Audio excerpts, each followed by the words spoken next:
Hi guys, ayun, nandito na kami sa bypass Santa Ana. Kain muna kami ng tugtog. Guys,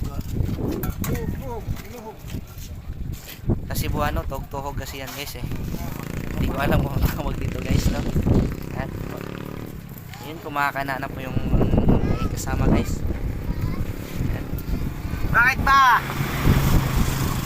Ano masasabi mo? Mauubos mo ba yan? Mauubos mo na? Ilagay mo na boss. Ayun. Yes, no? Guys. So, ano po yung truck? Ito po yung truck guys sa dulo. Ano po, pinakamalayo sa dulo po. So, mamaya guys, pakita ko po yung Mama Mary dito sa bypass Santa Ana guys. Mamaya po.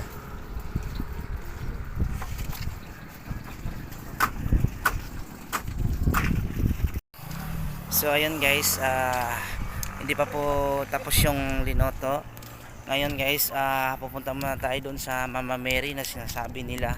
So ngayon guys, malapit na tayo. Lalakarin lang natin kung saan banda yung Mama Mary na napakalaki po siyang Mama Mary guys. So papakita ko po sa inyo ang Mama Mary na sobrang laki po talaga niya guys.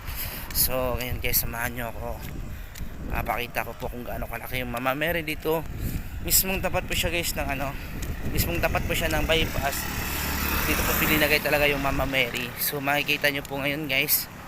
So ito guys, malapit na po tayo guys, no? Ayan po guys. So kung mapapansin mo guys, yun po yung truck po, doon po pinarada yung truck kasi mas safety dun, mas safety kasi dun guys kaysa dito, mas safety kasi dun siya. So ngayon guys, nandito na tayo sa sinasabi kong napakalaking Mama Mary guys. Papakita ko po sa inyo.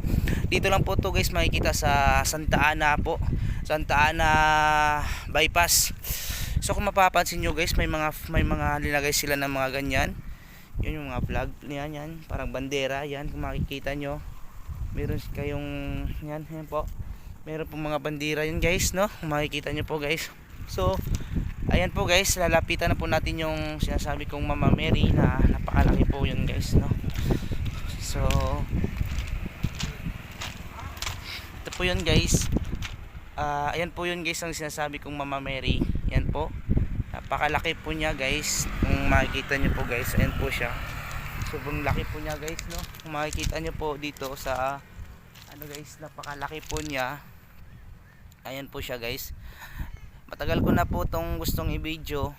So ngayon lang po ako nagkaroon ng pagkakataon na makabidyo kasi may mabaradahan tayo guys, no? So ali guys, ikutin natin yung Mama Mary dito, no? Ito po yung ng Mama Mary guys, kung gaano siya kalaki. Sobrang lawak po niya guys, napakalaki po talaga. Ayan po guys, po yung Mama Mary. Ayan po. So meron din siya mga bulaklak dito guys, para pag parang pasyalan na rin siya guys. Dami kasing pumupunta dito ng mga tao dahil sa mga gusto nila mag picture dito sa Mama Mary guys, no? So ayan po guys, no, makikita nyo po. Ayan po yung Mama Mary guys. Sobrang sobrang laki po niya. Ayan po, tsaka pwede, may mga upuan po yan guys. Pwede po kayong umupo dyan. Pwede kayong umupo. Habang umupo kayo, nasa taas si Mama Mary guys, no? So dito naman po sa likuran ni Mama Mary guys, ayan po yung view niya.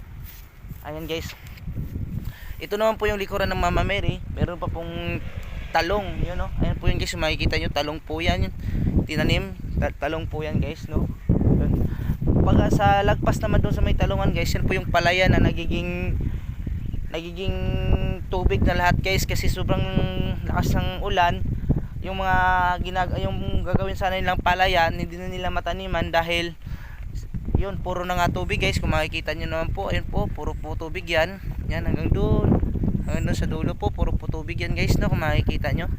So sa likuran po dito sa banda guys, ito po yung likuran ng Mama Mary.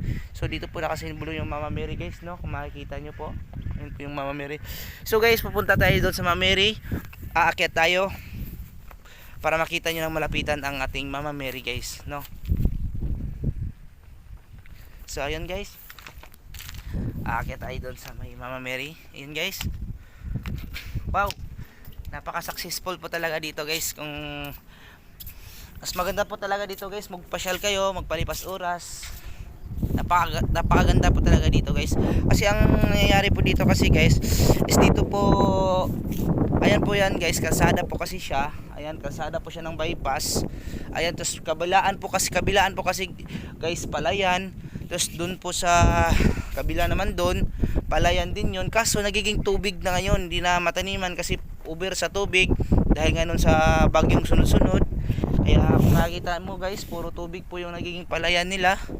Siguro logi, siguro may-ari nito kasi hindi makakatanim. Ngayon, so dito po guys, yan po yung karsada, no? Makikita niyo po yung karsada. Napakaganda po yan guys, yun. So, ito po yung sinasabi ko kanina, yung Mama Mary natin, meron pong bulak.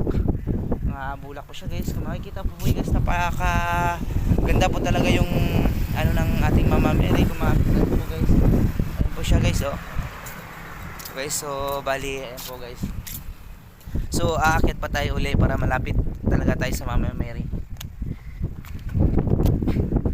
Ayan po talaga siya guys, sobrang laki po talaga niya. Kung makikita nyo po sa video, sobrang laki po talaga niya guys. Ayan guys, oh. Sobrang laki talaga niya guys. Kung makikita nyo, ayan po. Sobrang laki niya. Ayan po guys, kung makikita nyo po, sobrang laki talaga ng Mama Mary, no? Wow, napakagandang tanawin dito guys. Pag kayo po ay napasyal dito, talagang parang makakaginhawa po kayo ng konti kasi kita nyo naman yung paligid. Ayun po yung paligid guys, makikita nyo ang palayan, nagiging buhangin po yan guys. Ayun po, presko po yung presko po yung hangin. Langhap mo talaga yung presko ng hangin, no? Ayun po yan guys, oh. Ayun po guys, no? Lawak po talaga ng ating Mama Mary ngayon. Yun guys. So, ang lawak talaga. Tsaka ang laki-laki niya guys. Ang laki talaga niya na Mama Mary. So hanggang dito na lang muna guys. Pupuntahan ko muna yung aking kasama na nagpaluto kami ng quick. So andito siya guys. Pakita ko sa inyo. Kung luto na ba o wala pa.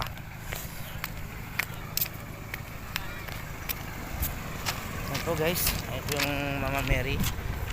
Ayan po. So bumaba muna tayo. Kakain muna tayo ng pinaluto natin ng quick.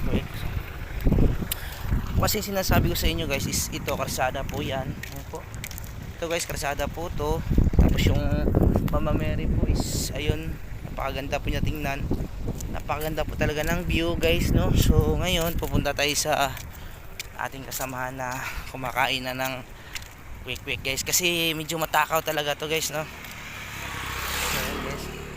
So makikita nyo naman yung palayan guys, nagiging tubig na, oh. Ayan po guys, magiging tubig na po yung palayan doon. So bali sa kabila rin, ganun din, tubig na din yung palayan nila. So yan guys, pupuntahan natin yung ating kasama. Sigurado kumain na yun. Update ko kayo guys kung anong ginagawa niya. Wow. Yan po guys, no? Ang hinahanap-hanap mo, ah. Siyempre, walang nagagalit sa akin. Naubos mo na? Kaya? Hindi pa. Hindi pa, nakarami ka na. Hindi pa lang. Kaya bumila ka na rin. Huwag ibitawan mo na yung cellphone. Tapon mo yung lilo. Ayun guys, dito lang muna. Kain muna kami ng quick.